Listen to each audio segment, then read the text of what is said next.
I think we're all trying to learn new ways to save money, right? And we're also trying to be greener and cleaner, right? So I showed a video yesterday of laundry soap that I make that it literally costs pennies per load.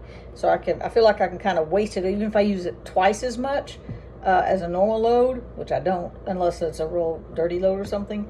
But ways to save money because it's like literally pennies per load. So today I want to show you how I make what I would call Comet.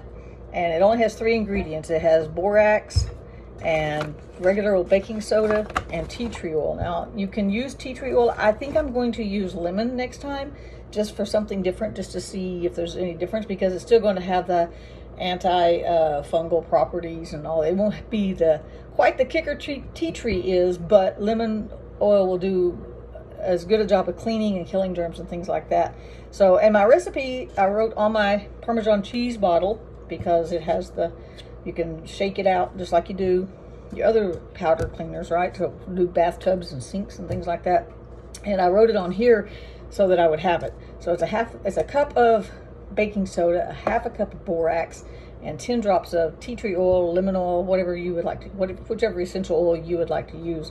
And but when I started to make this morning, and I'm out, you see I've got to make it today, I only had a half a cup of baking soda. Here's my plug for knowing math, right? So I had to half this and half this. So I've got a fourth of a cup of borax and a half a cup of baking soda. So however you do it, if it's a cup and a half a cup or a half a cup and a fourth of a cup, I had to make it today. And it's really simple, I promise. You just pour the baking soda in the container and you pour the borax in the container, and then you do the tea tree oil. And this is I actually got this at Hobby Lobby. It's actually in my art supplies, but it works just as good to put a few drops, 2, 3.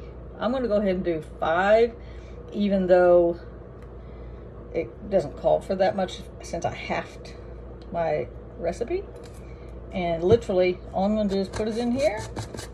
Make sure this is closed so it's not a funny video. Mix it up, and voila. That'll scrub bathtubs, toilets, sinks, countertops, anything you would use, Comet and that kind of stuff. And it's literally for pennies as opposed to dollars.